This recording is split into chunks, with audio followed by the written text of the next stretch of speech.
Hoy vamos a analizar cómo España, según una serie de investigaciones, se ha convertido en una pieza central, en un nodo clave, dentro de una red global de grupos ultraconservadores. Nos vamos a centrar en sus objetivos, en cómo se organizan y, sobre todo, en algo fundamental: cómo se financian. Vale, pues vamos a arrancar con la que es, digamos, la conclusión principal de todo este análisis. Esta afirmación, que viene de un informe de la Asociación de Derechos Sexuales y Reproductivos, es el punto de partida que nos va a guiar para entender la dimensión del fenómeno.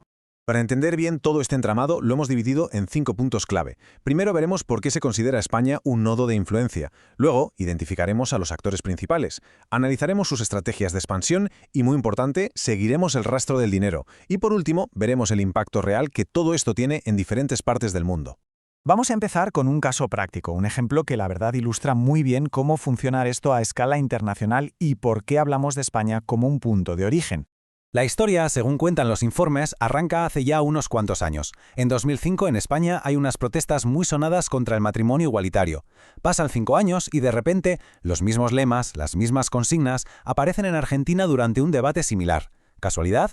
Pues la investigación sugiere que no, que fue la primera pista clara de una estrategia coordinada que traspasaba fronteras. Y bueno, ¿quiénes son los protagonistas de esta red? Porque no hablamos de un solo grupo aislado, sino de lo que la investigación describe como todo un ecosistema de organizaciones que están interconectadas. Aquí la investigación identifica a 5 actores principales, y lo más interesante es que cada uno tiene un rol muy definido. Por un lado, el Opus Dei, con una estrategia histórica centrada en el reclutamiento de élites. Luego están Hazte Oír y su marca internacional Citizen Go, que se enfocan más en la movilización pública, en la agitación. Y finalmente la pata más puramente política, con el partido Vox y su think tank, la Fundación Disenso, que trabaja en la expansión ideológica. Pero no basta con saber quiénes son. La pregunta es cómo lo hacen, cuál es su método. Porque según se describe, hay un plan de acción, una especie de manual de operaciones bastante claro para exportar su influencia.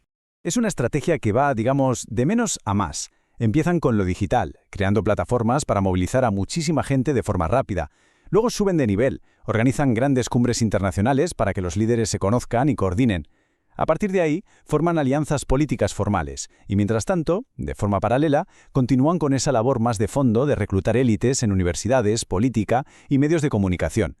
Y para darle un paraguas ideológico a todo esto, se impulsan conceptos como el de iberosfera. No es solo una palabra, es un marco mental.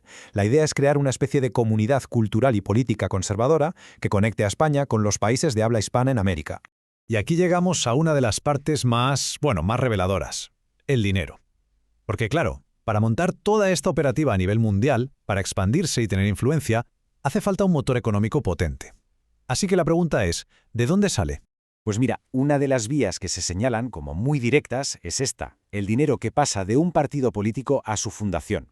En este caso concreto, el informe apunta que Vox transferiría unos 2,5 millones de euros al año a Disenso, con el objetivo explícito de impulsar esa expansión internacional. Y esta frase, sacada de un libro que investiga las finanzas del Opus Dei, la verdad es que resume muy bien la estrategia a largo plazo de otro de los actores clave. No es algo improvisado, es una estrategia financiera muy deliberada y mantenida durante décadas. La investigación sobre este modelo financiero es fascinante. Describe la creación de un montón de sociedades auxiliares, ya en los años 60 para generar fondos. Habla también de una red de fundaciones en centros financieros clave como Londres o Zúrich. Y ojo, porque también se mencionan alianzas con grupos conservadores de Estados Unidos que habrían abierto la puerta al llamado dinero opaco de grandes fortunas, combinado con una estrategia de colocar a miembros en puestos clave del mundo empresarial. Este gráfico nos da una pista muy importante. Vemos cómo, a diferencia de otras ONGs, que dependen mucho más del dinero público, las organizaciones de carácter religioso, históricamente, han tenido una base de financiación privada mucho más sólida. Y claro, esto es clave porque les da una autonomía y una capacidad de acción enormes. Y el dinero no se queda en España, ni mucho menos. El sistema está diseñado para que los fondos viajen.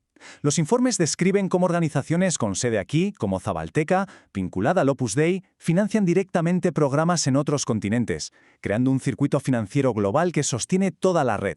Bueno, y todo este entramado, toda esta estrategia y esta financiación, ¿qué consecuencias tiene en la práctica? Pues vamos a ver algunos ejemplos concretos que citan los informes para ver cómo la teoría se convierte en acciones con impacto real. En América Latina la estrategia se adapta a cada país. En algunos sitios como Argentina o Chile se buscan alianzas políticas directas con figuras relevantes. En otros, como en Guatemala, el enfoque es diferente. Se entra a través del mundo académico y económico, usando universidades de prestigio como semilleros para fusionar a las élites empresariales con las élites católicas más tradicionales.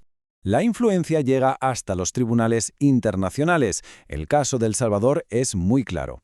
La investigación detalla cómo actores y plataformas con base en España intervinieron directamente en un proceso en la Corte Interamericana de Derechos Humanos para intentar influir en una decisión sobre el aborto. Y en África, Kenia se describe como un gran centro neurálgico. Se aprovechan conexiones muy antiguas que se remontan a antes de la independencia del país. Hoy, Kenia sirve de base de operaciones para todo el continente, y estas acciones tienen consecuencias directas, como el cierre, aunque fuera temporal, de una ONG local. Al final, todo este análisis basado en las fuentes nos deja con una reflexión final. ¿Hasta qué punto los debates que parecen puramente locales de nuestro país o nuestra ciudad están en realidad influidos por estas grandes redes transnacionales que operan a nivel global con sus propias agendas? Es una pregunta que desde luego da que pensar,